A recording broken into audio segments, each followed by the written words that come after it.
আমি ওর sex video আমি আমার বাসায় করে রাখতাম, সারা বাংলাদেশের মানুষের কাছে ক্ষমা চাবে। ভাবে যদি না হয় তাহলে আমার আসলে আঙ্গুল বাঁকা করতে হবে। তখন আমি আমার ছোট বোন যাবে না, ওকে ওকে হচ্ছে যে 13 বার বলার পরে একবার হ্যাঁ বলে।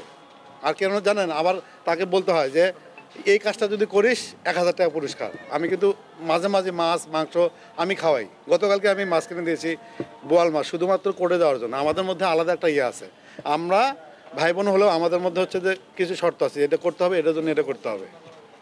আমি বলছি আমি 1000 টাকা দেবো, তুই আমার সাথে যাবি। ও খুবই অসুস্থ, কারণ হচ্ছে ঘুমাতে পারে না, ঘুমের ওষুধ খাইছে।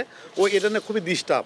আমি তাকে হাত পা ধরে আমি বললাম যে তুই যদি না যাস, আমি হচ্ছে আমাকে তুই একটা মেয়ে, তুই জোরে কথা বলতে পারবি ছিল। আমি কোনোদিন আমি এমনি আমাদের সাথে মজা করি, আমি কিন্তু কখনো রেগে যাই না। এটা হচ্ছে আমি জাস্ট একটা পান করি। ওরা কোর্টে চলে গেছে, আমাকে বলছে তুমি কোর্টে চলো। ওকে বিয়ের সময় যেতে বলছে, আমাকে বলছে তুমি কোর্টে চলো। আমি বলছি অসম্ভব, ওই মেয়ের সাথে তুমি বিয়ে করবা আর আমি কোর্টে যাব, এটা হবে না।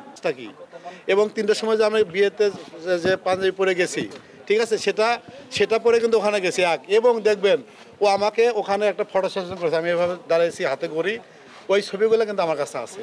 তাহলে ওখানে আমার ছবি কেন তুললো? আমি কি ওখানে হেলানো জাহাঙ্গীরে মামলা করার জন্য হাতে ঘড়ি পরে আমি কি জামাই সেজে গেছি?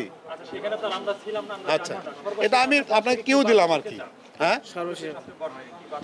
বার্তায় একটাই, সেটা হচ্ছে যে ওটা সে না লুকিয়ে ওটা সবাইকে দেখাক, আমার কাছে ক্ষমা চাক, যে বলুন ঠিক আছে আমি, হ্যাঁ ওটা আমাকে দেখাবে যে এই যে বিয়ে হয়েছিল, ঠিক আছে তুই আমার বন্ধু আছিস, সারা জীবন থাকবি, আমাকে ক্ষমা করে দে, আমার ভুল হয়ে গেছে।